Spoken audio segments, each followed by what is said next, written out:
6장 22절부터 우리 40절까지입니다.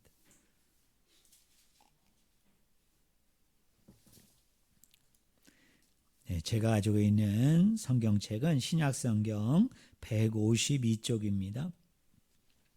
요한복음 6장 22절부터 40절까지 봅니다. 제가 말씀을 읽습니다. 이튿날 바다 건너편에 서 있던 무리가 배 한 척 외에 다른 배가 거기 없는 것과 또 어제 예수께서 제자들과 함께 그 배에 오르지 아니하시고 제자들만 가는 것을 보았더니 그러나 디베랴에서 배들이 주께서 축사하신 후 여럿이 떡 먹던 그곳에 가까이 왔더라.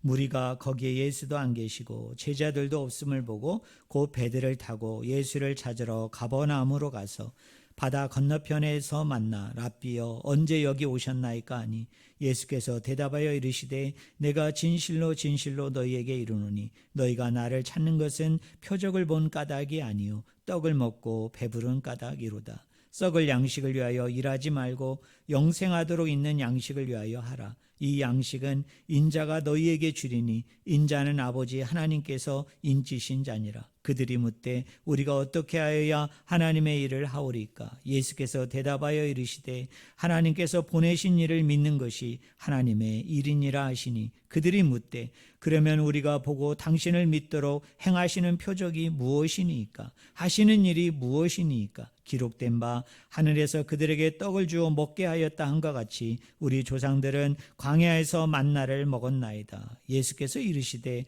내가 진실로 진실로 너희에게 이르노니 모세가 너희에게 하늘로부터 떡을 준 것이 아니라 내 아버지께서 너희에게 하늘로부터 참떡을 주시나니 하나님의 떡은 하늘에서 내려 세상에 생명을 주는 것이니라. 그들이 이르되 주여 이 떡을 항상 우리에게 주소서. 예수께서 이르시되 나는 생명의 떡이니 내게 오는 자는 결코 줄이지 아니할 터이요 나를 믿는 자는 영원히 목마르지 아니하리라. 그러나 내가 너희에게 이르기를 너희는 나를 보고도 믿지 아니하는도다 하였느니라. 아버지께서 내게 주시는 자는 다 내게로 올 것이요 내게 오는 자는 내가 결코 내쫓지 아니하리라.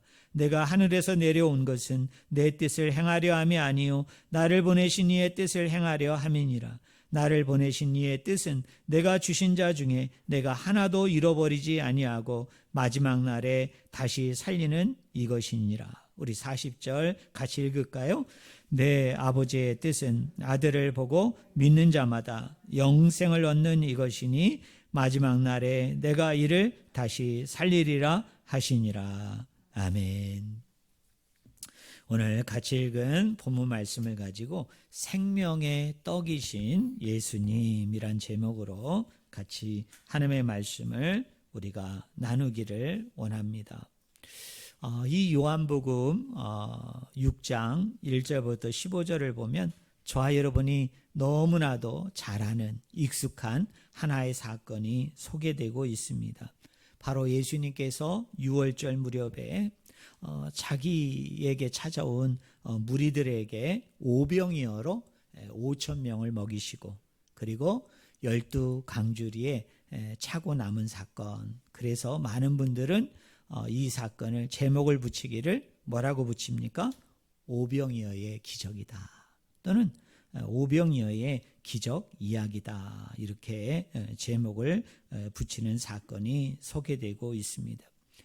그리고 이제 여러분 우리가 읽지는 않았습니다만 이 14절을 보면 이 오병이어의 기적을 체험한 사람들이 예수님께 어떤 반응을 보였는가 그 반응을 소개하고 있습니다. 여러분 거기 6장 14절을 보세요. 제가 읽습니다. 그 사람들이 예수께서 행하신 이 표적을 보고 말하되 이는 참으로 세상에 오실 그 선지자라 하더라입니다. 그러니까 오병이어의 기적을 체험한 사람들이 경험한 사람들이 보인 반응이 뭡니까? 그 사람들이 이 표적을 행한 이 이적을 행한 예수님을 보고 난 이후에 그 예수님을 향해서 뭐라고 얘기하느냐? 우리 한번 따라해 보실래요? 세상에 오실 그 선지자다. 네, 세상에 오실 그 선지자다. 물론 우리 예수님도 선지자이시죠. 예수님께서는 이 땅에 오셔서 세 가지 직무를 행하십니다. 직책을 가지고 자, 우리 예수님은 뭐이십니까? 왕이시죠. 왕으로서의 사역을 행하시죠. 또 우리 예수님은 뭐이십니까? 제사장이죠. 제사장으로서의 사역도 하십니다. 또 세 번째는 뭐입니까? 선지자이십니다. 물론 이 사람들이 예수님을 오실 선지자라고 이야기한 게 100% 틀린 이야기는 아니에요. 그러나 이 사람들이 생각하는 선지자와 예수님이 선지자라는 거하고는 완전히 다릅니다. 이 사람들이 오실 선지자다, 오실 그 선지자다라고 얘기할 때 그 선지자는 예수님을 얘기하는 게 아닙니다. 예수님을 이야기하지만 예수님이 구약 성경에 뭐와 같은 사람이다? 모세와 같은 선지자다. 모세와 같은 사람이다. 이렇게 표현을 하고 있는 것입니다. 그러니까 인자도 아니고 하나님도 아니고 하나님의 아들도 아니고 그런 거예요. 그러니까 뭐냐면 마지막 날이 되면, 종말이 되면 유대인들은 무슨 생각을 했느냐면 이 땅에 모세가 다시 온다는 거예요. 그런데 오늘 오병이어의 기적을 체험하고 난 후에 이 무리들이 예수님에게 뭐라고 얘기하느냐면 바로 당신이 그 선지자이십니다. 바로 당신이 종말에 마지막 날에 이 땅에 온다고 예언했던, 말씀하였던 그 모세가 바로 당신이군요. 이렇게 아주 뜨겁고도 열렬한 반응을 바로 예수님에게 보였던 것입니다. 근데 당시의 사람들이 뜬금없이 이런 생각을 한 것은 아니에요. 왜 그러냐면 우리가 찾아 읽지는 않겠습니다만 신명기 18장 15절에 보면은 후에 나중에 한 선지자가 일어나게 되어질 것이다. 근데 그 신명기의 맥락에서는 누구를 이야기하는 거냐면 모세를 이야기하는 거예요. 그런데 예수님 당시의 사람들은 이 본문을 뭐라고 생각했느냐면 종말이 되면, 말세가 되면은 한 선지자가 일어난다는 거예요. 그 선지자는 누구냐면 모세와 같은 선지자인데 이 모세와 같은 선지자가 이 땅에 오게 되어지면, 모세와 같은 선지자가 이 땅에서 일어나게 되어지면 예수님 당시의 사람들은 무슨 생각을 했느냐면 로마의 속국으로부터, 로마의 이 압박으로부터 자신들을 해방시켜줄 진정한 구원자, 진정한 왕이 되어질 것으로 이 사람들은 그렇게 생각을 했던 것입니다. 근데 이 사람들이 이렇게 오해할 수밖에 없는 것이 있었어요. 그것이 뭐냐면 여러분 요한복음 6장 1절부터 15절에 보면은 예수님께서 무슨 이적을 행하셨다고요? 오병이어의 기적으로 몇 명을 먹이셨어요? 5,000명을 먹였다. 우리가 출애굽기의 역사를 보면 모세가 얼마나 많은 이적과 기적과 능력을 행하였습니까? 그런데 이 오병이어의 기적과 유사한 사건을 모세도 기적으로 일으켰어요. 모세도 기적으로 그것을 행했습니다. 그게 무슨 사건입니까? 광야에서 만나와 메추라기를 내려서 장정만 60만 명, 일반 백성들과 합하면 약 200에서 240만 명이나 되는 엄청난 사람들을 어떻게 해요? 매일같이 출애굽했을 때부터 가나안에 들어가는 그 때까지 매일같이 여러분 그 사람들의 굶주림과 목마름, 해가를 해결했던 이적과 기적을 일으킨 사람이 누구냐? 그게 모세예요. 그런데 오늘 본문에 보니까 예수님도 똑같이 물고기 몇 마리와 오병이어니까 2마리와 떡 몇 개로? 5개로 몇 명을 먹였어요? 5,000명을 먹이는 사건을 일으킨 거예요. 그러니까 유대인들이 그 사건을 경험하고 체험하고 난 후에 이 사람들이 막 흥분한 거죠. 막 열띤 반응을 일으킬 수밖에 없었던 거예요. 뭐예요? 신명기에서 한 선지자가 일어나게 될 것이라고 얘기했는데 그 선지자는 모세인데 또 종말의 마지막 날에 모세와 같은 선지자가 찾아온다고 이야기했는데 오늘 예수님께서 오병이어의 기적의 사건을 보니까 출애굽 시에 만나와 메추라기를 통해서 이스라엘 백성들을 먹였던 그 사건하고 어때요? 일맥상통하니까 이 사람들이 예수님을 뭐라고 생각한 겁니까? 그 선지자다. 모세와 같은 선지자다.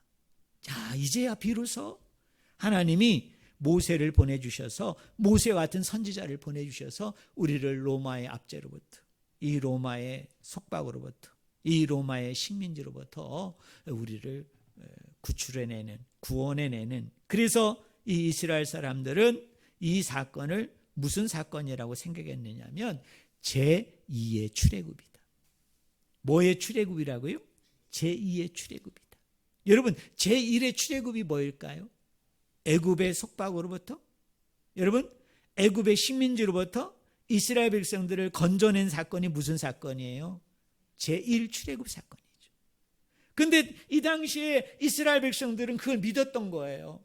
또 제2의 모세가 와가지고 제2의 선지자가 이 땅에 오게 되어지면은 애굽의 종살이에서 이 사람들을 구원해내고 구출해낸 것처럼 그 선지자가 오게 되어지면 애굽이 아니라 지금은 어느 나라의 식민지이기 때문에, 로마의 식민지이기 때문에 이 로마의 속박으로부터, 억압으로부터 구원해낼 그 메시아, 그 구주, 모세와 같은 선지자가 있게 되어지는데, 그게 제2의 출애굽인데, 오늘 오병이어의 사건을 유심히 쳐다보고 자기들이 직접 경험하고 체험해 보니까 그 제2 출애굽을 일으키는 사람, 그 선지자가 바로 누구다? 우리 앞에 있는 예수인데, 이 예수가 바로 누구다? 신명기에서 말씀하는 그 선지자다라고 생각을 한 거예요. 그래서 오늘 본문 말씀을 읽지는 않았습니다만 예수님이 오병이의 기적을 일으킨 후에 갑자기 무리들 앞에서 사라졌어요. 제자들마저도 보이지 않았어요. 그러니까 무리가 난리가 난 거예요. 왜요? 우리를 로마의 압제로부터, 이 로마의 숙박으로부터 우리를 구원해낼 그 선지자, 모세와 같은 선지자, 제2의 모세, 제2 출애굽을 가능케 하는 그 구원자, 이제 그래서 왕으로 이제 우리가 영접을 하고 왕으로 이제 위임식하고 등극식을 해드려야 되는데, 우리의 눈앞에서 예수님이 사라져서, 제자들이 사라져가지고 이 사람들이 막 우왕좌왕하면서 예수님을 막 찾으러 다닌 거예요. 그래서 마침내 예수님께서 이 바다 건너편, 이 갈릴리호수 건너편으로 가신 것을 알고서 그것까지 무리들이 다 찾아와가지고 예수님을 도망치지 못하도록 말이에요. 이번에는 꽉 붙잡고서. 여러분, 예수님에게 이렇게 질문을 한 거예요. 여러분 25절 보세요. 우리 25절 한번 같이 읽겠습니다. 같이 읽겠습니다. 바다 건너편에서 만나 랍비여 언제 여기 오셨나이까? 그랬더니 우리 예수님께서 26절 27절에 유명한 말씀을 하세요. 우리 같이 읽겠습니다. 준비 시작. 예수께서 대답하여 이르시되 내가 진실로 진실로 너희에게 이르노니 너희가 나를 찾는 것은 표적을 본 까닭이 아니요 떡을 먹고 배부른 까닭이로다. 썩을 양식을 위하여 일하지 말고 영생하도록 있는 양식을 위하여 하라. 이 양식은 인자가 너희에게 주리니 인자는 아버지 하나님께서 인치신 자이니라. 여러분 저를 보세요. 자기를 지금 붙잡고 이야기하고 있는 그 무리들을 향해서 예수님이 이런 말씀을 하시는 거예요. 자, 양식에는 두 가지 양식이 있다. 하나는 무슨 양식이 있다고요? 썩을 양식이 있고, 또 하나는 무슨 양식이 있다고 그랬어요? 거기 보면 영생하도록 뭐예요? 있는 양식이 있다 이 말입니다. 자, 우리는 그럼 질문해 봐야 되죠. 자, 썩을 양식은 뭐고, 그럼 영생하도록 있는 양식은 뭐냐는 것입니다. 우리가 여기서 한 가지 오해하지 말아야 될 것은, 마치 말이에요, 예수님께서 이 무리를 나무라시고 이 무리를 꾸중하는 것처럼 여겨져 가지고 이렇게 해석할 여지가 있어요. 여러분 특별히 26절에 이렇게 얘기하잖아요. 내가 진실로 진실로 너에게 이르노니 너희가 나를 찾는 것은 표적을 본 까닭이 아니요 뭐를 먹고 뭐한 까닭이라? 떡을 먹고 배부른 까닭이라. 여러분 이 말씀을 요 한 절만 딱 뽑아가지고 문맥을 무시하고 흐름을 무시하고 이 본문만 이해하면 이게 무슨 뜻이에요? 너희가 나를 쫓는 것은 떡을 먹기 위함이다. 너희가 나를 쫓는 것은 떡을 먹고 배부르기 위해서 나를 쫓는구나. 그래서 예수님이 이거에 대해서 되게 못마땅해 하시고, 예수님께서 이것에 대해서 되게 석연찮게 그렇게 썩 받아들이지 않아서 예수님께서 이런 말씀을 하신 것으로 우리가 오해할 수 있어요. 그러나 여러분, 이 흐름상 문맥으로 보면 그런 얘기가 아니에요. 이 무리들이 떡을 찾아서 나를 쫓았기 때문에, 또 떡을 먹고 배부르는 그것을 소망하고 바라보았기 때문에 그런 것에 너희들이 가치를 두고 그런 것에 너희들이 중요성을 두어서는 안 된다라고 예수님이 그들을 훈계하고 책망한 것이 아니에요. 그러면 우리는 자연스럽게 물어야 됩니다. 그럼 예수님께서 이야기하는 이 썩을 양식은 뭘까? 이 썩게 하는 양식은 뭐를 말씀하는 것일까라는 것입니다. 바로 이 이야기는 바로 영생하도록 있는 양식과 이렇게 대조를 이루게 되어지면서 우리가 이해할 때 썩은 양식은 바로 이것을 의미하는구나 라는 것을 우리가 문맥의 흐름 속에서 여러분 이 의미를 우리가 찾아낼 수 있는 것입니다. 자, 우리 한번 생각해 봅시다. 자, 유대인들이요, 제일 출애굽을 하게 되어질 때 하나님께서 그들에게 뭐를 주셨다고요? 만나와 메추라기를 내려주셨어요. 그런데 여러분, 그 만나와 메추라기는 어떻습니까? 하루가 지나면 어떻게 되죠? 썩어서 먹을 수 없는 양식이 되는 거예요. 썩어서 도무지 입에 넣을 수 있는 양식이 안 되는 겁니다. 시간이 지남에 따라서 점점 썩어져 가지고 더 이상 음식으로서 양식으로서 쓸모가 없는 양식이 되는 거죠. 또 하나 중요한 것은 여러분, 제일 출애굽했던 사람들이 이 만나와 메추라기를 먹었지만 이 만나와 메추라기를 먹은 이스라엘 백성이 영원토록 살았습니까? 아니면 광야에서 다 죽었습니까? 광야에서 어떻게 했어요? 다 죽었어요. 누구와 누구만 빼고, 여호수아와 갈렙만 빼고. 하나님이 주신 만나인데, 하나님이 주신 메추라기인데, 오늘 요한복음 6장의 기사대로 얘기하면 하나님이 주신 양식이죠. 하나님이 주신 떡입니다. 그런데 그 양식과 떡은 영원한 양식과 떡이 아니에요. 왜요? 육체적인 배고픔과 목마름만을 해결할 수 있는 떡이기 때문에 그 떡이 시간이 지남에 따라서, 세월이 흐름에 따라서 점점 썩어져 가기 때문에 일정한 시간 내에서 그것을 먹지 아니하면 어떻게 됩니까? 썩어 없어져야 되는 거예요. 썩어 소멸이 되는 거예요. 그리고 놀라운 것은 이 양식과 만나를 먹은 이스라엘 백성은 다 출애굽 안에서, 광야 안에서 어떻게 됐다고요? 다 죽은 거예요. 죽은 거예요. 자, 그러면 지금 예수님께서 지금 자기를 향해서 쫓아온 무리들을 향해서 예수님이 이런 말씀을 하는 거예요. 여러분, 다시 27절을 보세요. 자, 한번 따라해 보세요. 썩을 양식을 위하여 일하지 말라. 그러면 이 사람들이 썩을 양식을 위해서 일한 게 뭘까요? 이 썩을 양식을 위해서 일한 게 뭘까요? 이게 오늘 말씀의 키포인트, 핵심 포인트예요. 자, 이런 겁니다.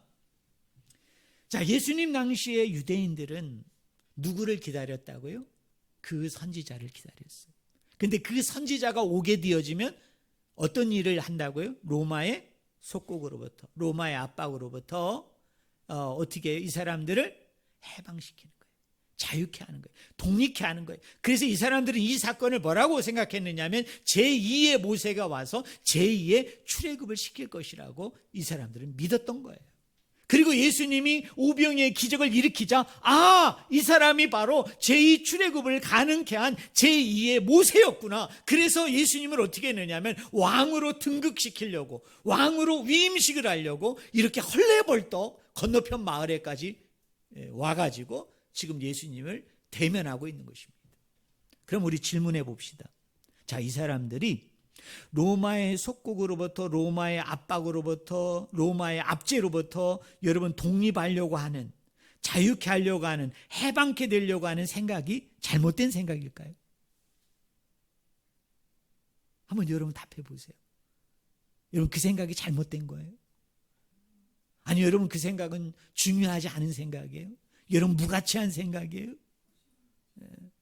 여러분 이 사람들에게 있어서 이것만큼 중요한 게 어디 있어요? 이것만큼 소중한 게 어디 있어요? 왜요? 이 사람들은 지금 로마의 압제 가운데 있어요. 로마의 압박 가운데 있어요. 로마의 속국 가운데 있어요. 당연히 이곳에서 뭐 하기를 원할까요? 해방이 되고 자유케 되고 독립이 되기를 원하는 거예요. 그리고 그 구원자가 누구라고 생각한 거예요? 제2의 모세, 제2의 선지자라고 여겨졌던 예수님이 그 일을 가능케 하실 수 있는 분으로 그렇게 이 사람들이 생각을 한 거예요.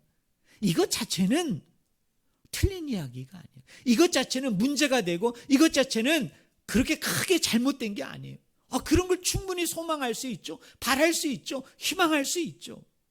그런데 예수님께서 갑자기 이 사람들을 향해서 뭐라고 얘기하느냐 하면 썩을 양식을 위하여 일하지 말고 뭐라고 그랬어요? 영생하도록 있는 양식을 위해서 뭐하라? 하라라고 얘기했어요. 그러면 썩을 양식을 위해서 하는 게 뭔지는 영생하도록 있는 양식을 위해서 하는 것이 뭔지를 알아야 여러분 썩을 양식을 위해서 일하는 게 뭔지를 우리가 확연하게 아는 거예요. 자, 그러면 두 번째로 넘어가 봅시다. 자, 영생하도록 있는 양식이 뭐냐는 거예요. 영생하도록 있는 양식. 특별히 오늘 본문 말씀에 보면 계속 떡 이야기를 하죠. 떡. 여러분, 떡의 기능은 뭘까요? 떡의 기능은 오늘 본문 말씀의 맥락에서 보면 떡의 기능은 생명입니다. 생명. 여러분, 이 떡은 살기 위한 거예요. 그래서 이 떡의 상징성이 뭐예요? 생명을 주는 것입니다. 자, 따라하겠습니다. 떡은 생명을 주는 것이다. 그럼 우리가 오병이의 기적을 우리가 문맥에서 맥락 속에서 잘 해석할 수 있어요. 여러분, 예수님이 왜 오병이의 기적을 일으킨 거예요?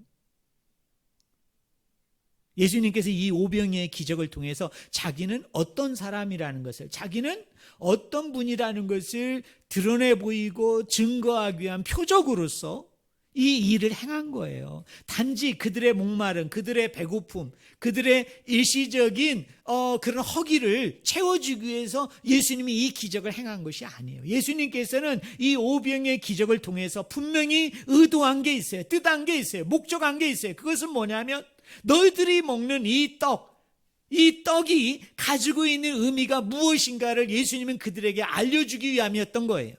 여러분, 이 떡이 뭘 상징한다고요? 생명을 상징하는 거예요. 네. 자, 너희들이 이 떡을 먹는다는 게 뭘까요? 이것은 뭐를 먹는 거와 같다는 거예요? 생명을 먹는 거예요. 생명을 먹는 거예요. 그러면 이 떡을 주시는 분은 누구입니까? 지금 오병이의 기적 사건에서 여러분 생각해봐요. 이 떡을 주시는 분은 누구예요? 예수님이죠? 자, 떡을 주시는 예수님. 그럼 다른 말로 얘기하면 우리 예수님께서는 무리들에게 떡을 통해서 뭐를 주시는 거예요? 생명을 주시는 분이에요. 여러분 믿으십니까? 우리 예수님께서는 뭐 하시는 분이에요? 저와 여러분에게 생명을 주시는 분이다라는 것을 이야기하는 거예요. 그래서 여러분 35절을 보세요. 35절. 우리 한번 같이 읽겠습니다. 준비 33절 한번 읽어봅시다. 33절 같이 읽겠습니다. 준비 시작. 하나님의 떡은 하늘에서 내려 세상에 생명을 주는 것이니라. 우리 35절도 같이 읽어봅시다. 준비 시작. 예수께서 이르시되 나는 생명의 떡이니 내게 오는 자는 결코 줄이지 아니할 터이요 나를 믿는 자는 영원히 목마르지 아니하리라 라고 얘기합니다. 또 여러분 우리 51절 한번 보세요. 51절 똑같은 말인데요. 우리 51절 한번 같이 읽겠습니다. 준비 시작. 나는 하늘에서 내려온 살아있는 떡이니 사람이 이 떡을 먹으면 영생하리라. 내가 줄 떡은 곧 세상의 생명을 위한 내 살이니라 하시니라. 자, 잘 보세요. 자, 떡은 생명입니다. 이 떡을 먹는다는 것은 생명을 받는 거예요. 그런데 우리 예수님께서 뭐라고 말씀하세요? 이 떡이 생명의 떡인데 이 생명의 떡이 누구다? 나 예수 그리스도이다. 나 예수가 바로 뭐예요? 너희에게 생명을 주는 뭐이시다? 생명의 떡이라는 거예요. 그러면 다시 첫 번째로 돌아가 봅시다. 자, 예수님께서는 썩을 양식과 영생하도록 하는 양식을 비교를 했잖아요. 자, 영생하도록 있는 양식은 생명의 떡이에요. 근데 이 생명의 떡은 누구를 이야기한다고요? 예수 그리스도를 이야기합니다. 자, 그러면 썩을 양식은 뭘까요? 썩을 양식은 생명을 줄 수 있어요, 없어요? 생명을 줄 수가 없어요. 그리고 그 안에는 생명이 있어요, 없어요? 없어요.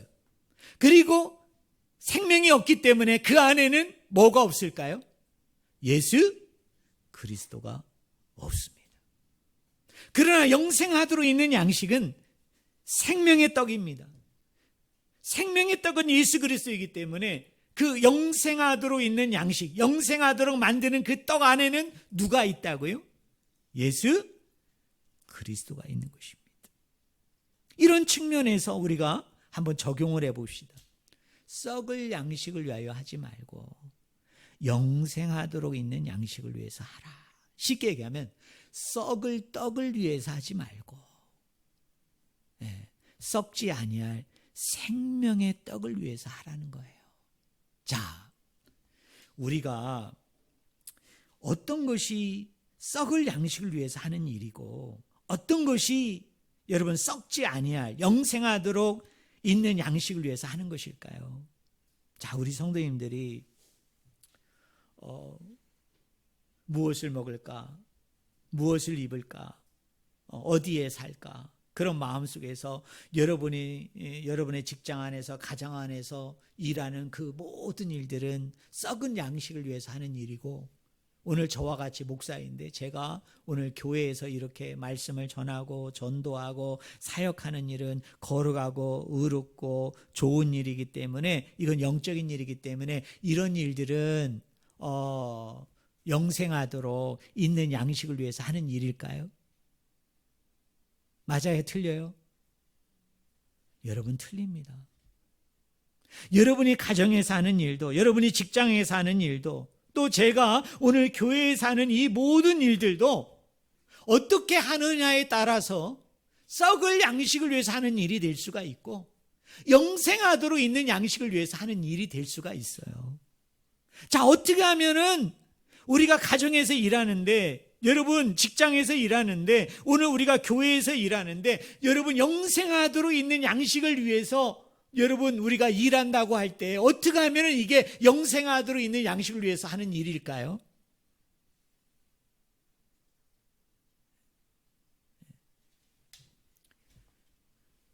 어떤 일을 하느냐, 무엇을 하느냐, 그거는 그렇게 중요하지 않아요. 그게 가정의 일이든 그게 여러분 직장 안에서의 일이든 그것이 여러분 교회 안에서의 일이든 그래서 교회 안에서의 일이 더 거룩하고 더 신성하고 더 영적인 일이고 여러분 이거에 비해서는 가정의 일도 중요하고 직장의 일도 중요하지만 그러나 교회의 일들보다는 덜하다라고 생각하면 절대로 안 돼요. 하나님에게 있어서는 똑같아요. 일에 있어서는 똑같아요. 그게 가정에서의 일이든 직장 안에서의 일이든 여러분 어떤 일이든 교회 안에서의 일이든 하나님이 보실 때에 그 일은 똑같은 거예요. 그런데 이것이 썩을 양식을 위해서 일하는 것과 영생하도록 일하는 그 양식의 차이는 뭐냐면 어떤 의도와 어떤 뜻과 어떤 목적을 가지고서 일하느냐에 따라서 때로는 그게 썩을 양식을 위해서 일하는 일이 될 수도 있고 또 때로는 무슨 일을 하는 일일 수도 있어요? 영생하도록 있는 양식을 위해서 하는 일일 수도 있다는 거예요. 자, 그러면 어떤 것이 우리가 어떤 의도와 어떤 목적과 어떤 중요성을 가지고 우리가 일을 해야 되느냐라는 거예요. 우리 예수님께서는요, 이거를 뭐라고 표현을 했느냐면 이렇게 예수님이 말씀하셨어요. 여러분 38절 보세요.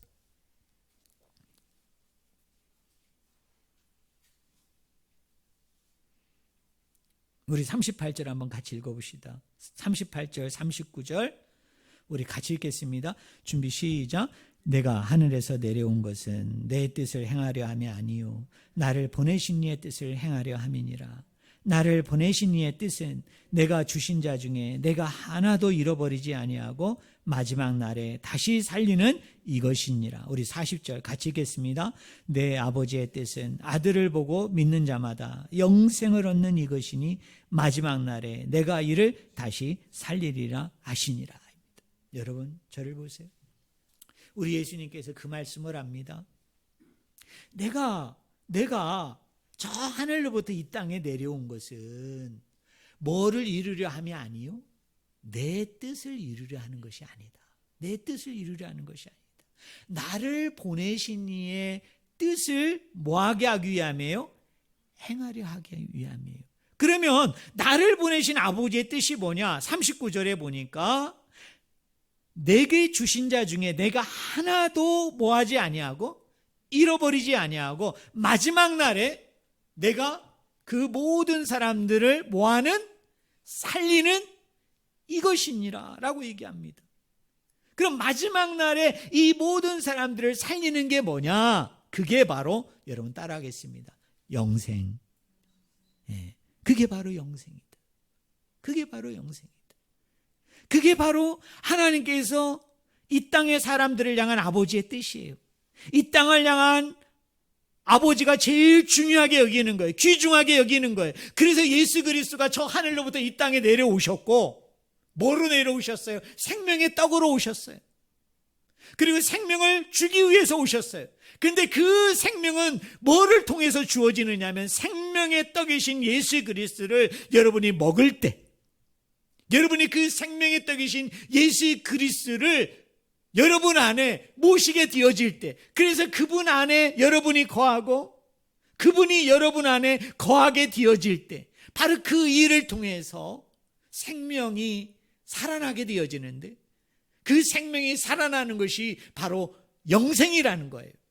그런데 이것이 뭐냐면 이 땅을 향한 하나님의 뜻이었고, 우리 예수님도 이 뜻을 이루기 위해서, 성취하고 완성하기 위해서 이 땅에 오셨고, 이 땅에 계시는 동안 그 일을 위해서 열심히 일을 하셨다는 거예요. 열심히 순종하며 행하셨다는 거예요.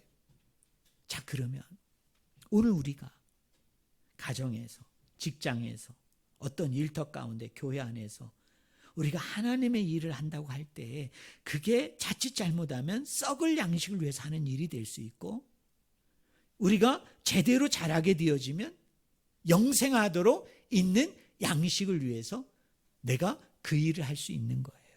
자, 그러면 영생하도록 있는 양식을 위해서 하는 것은 무엇입니까? 내 뜻대로, 내 의지대로, 내 선택과 결정을 앞세우는 게 아니라 여러분의 가정 안에서 일하는 그 모든 것이, 여러분 직장 안에서 행하는 그 모든 것이, 또 우리가 교회 안에서 행하는 그 모든 것이 다 누구의 뜻을? 하나님의 뜻을 염두에 두고, 하나님의 뜻을 중심에 두고, 그 하나님의 뜻을 한 중앙에 두고 행하는 일이 됐을 때, 그게 뭐예요? 영생하도록 있는 양식을 위해서 하는 일이에요. 영생하도록 있는 양식을 위해서 하는 거예요. 그런데요, 한 가지 좀 더 깊이 들어가 봅시다. 자, 하나님의 뜻에 따라, 여러분 하나님의 그 목적에 따라, 하나님의 그 계획하심에 따라 우리가 일을 한다고 할 때, 여러분 그게 구체적으로 그러면 무엇이냐는 거예요. 그게 무엇이냐는 거예요. 바로 그게 뭐입니까? 자, 이런 원리예요. 보세요. 생명의 떡으로 이 땅에 누가 오셨어요? 예수 그리스도가 오셨어요. 그리고 그 생명의 떡을 먹는 자마다 여러분 살아나게 돼요. 영생한 가운데 주어지게 돼요. 그런데 우리 예수님께서는 그 생명의 떡이 곧 누구이다라고 얘기하죠? 예수 그리스도라고 얘기합니다. 예수 그리스도라고 얘기합니다. 사랑하는 성도 여러분, 이런 겁니다. 하나님의 뜻과 하나님의 계획과 하나님의 목적대로 내가 산다는 것은 그것을 늘 염두에 두고 늘 그것을 중심에 두고 살아간다는 것은 뭐냐면 예수님 중심이에요. 자, 따라하겠습니다. 예수님 중심. 누구 중심이라고요? 예수님 중심대로 살아가는 거예요. 예수님 중심대로. 여러분 한번 생각해 보세요. 여러분이 가정 안에서 여러분 일을 하실 때 누구 중심으로 하시느냐는 거예요. 누구 중심으로. 내가 중심이 되고 가족의 어떤 구성원이나 일원이 그 중심이 되면 안 돼요. 여러분, 내가 직장에서 일터에서 내가 일을 한다고 그럴 때 여러분 그 중심이 예수 그리스도가 돼야 되는 거예요. 내가 중심이 되고 내가 그 중앙에 있으면, 아니 누군가가 그 중심에 있고 그 중앙에 있으면 그것은 썩을 양식을 위해 일하는 거예요. 자, 목사인 저도 마찬가지입니다. 내가 교회에서 예배를 인도하고 말씀을 선포하고 저에게 주어진 여러 가지 사역들을 하지만, 그러나 이것이 자칫 잘못하면 썩을 양식을 위해 일하는 것이 될 수도 있고 영생하도록 있는 양식을 위해서 일하는 일이 될 수 있어요. 그럼 제가 뭐 할 때 예수님을 중심에 두고 예수님을 한 중앙에 두고 제가 일할 때, 수고할 때, 헌신할 때, 섬길 때 바로 그것이 바로 영생하도록 있는 양식을 위해서 여러분 하고 있는 줄로 믿습니다. 또 하나 중요한 건 이겁니다. 요한복음 안에서 이 영생이라는 의미가 무엇인지를 우리 성도님들이 제가 몇 번을 얘기했는데 기억하는지 모르겠어요. 여러분 잘 기억해야 됩니다. 요한복음에서의 영생은 내가 예수 그리스도를 믿고 천국 가는 것만을 얘기하지 않아요. 예수 믿고 천국 가는 그 정도만을 얘기하지 않아요. 여러분, 요한복음 안에서의 영생은 뭐냐면 하나님과의 풍성한 만남입니다. 하나님과의 풍성한 교제예요.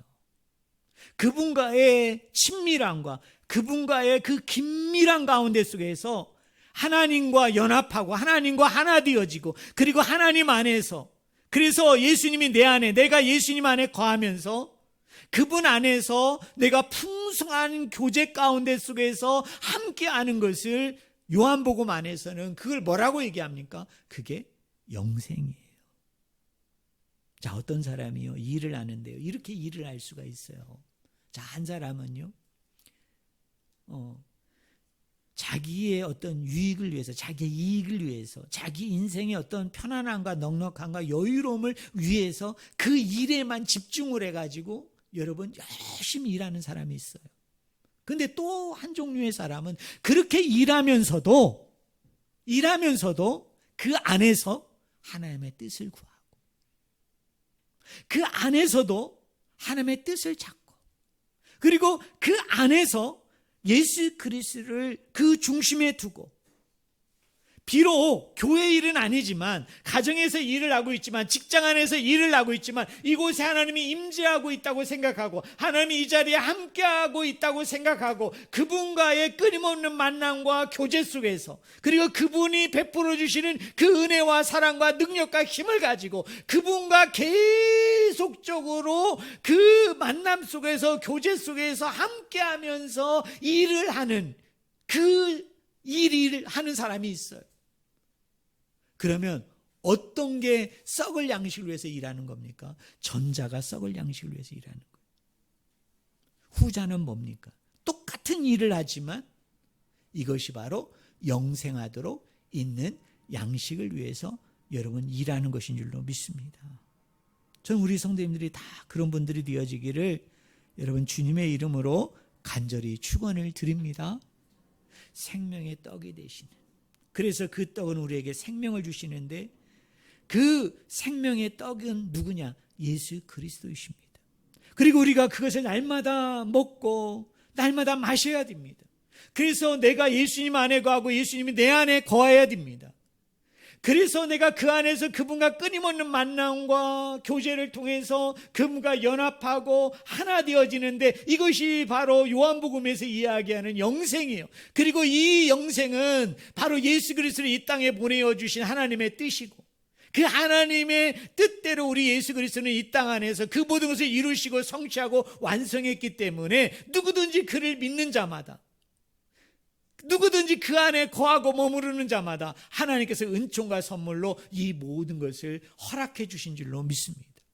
그렇기 때문에 오늘 우리도 썩을 양식을 위해서 일하는 자가 되지 말고 영생하도록 있는 양식을 위해서 일하는 자가 되어줘서 여러분의 가정 안에서나 직장 안에서나 교회에서나 어떤 일에서나 예수님 중심, 말씀 중심, 생명 중심으로 여러분 그 일을 감당하고 또 그 일들 가운데 임재하시고 역사하시고 동행하시고 함께하시는 그분과의 만남과 풍성한 교제 속에서, 그래서 그분이 공급해 주시는 그 힘으로, 그 능력으로 여러분 그 은혜를 가지고 그 사랑을 가지고 우리가 섬기는 마음으로, 봉사하는 자의 마음으로, 제자의 심령을 가지고서 우리가 잘 감당하게 되어질 때 바로 그 일 자체가 뭐예요? 따라하겠습니다. 마지막으로 영생하도록 있는 양식을 위해서 하는 일이다. 여러분 믿으십니까? 저는 여러분들이 교회 가운데 수고하고 애쓰는 귀한 은혜가 있기를 주님의 이름으로 간절히 축원을 드립니다. 기도하겠습니다. 하나님 아버지, 저희같이 부족하고 연약한 저희들에게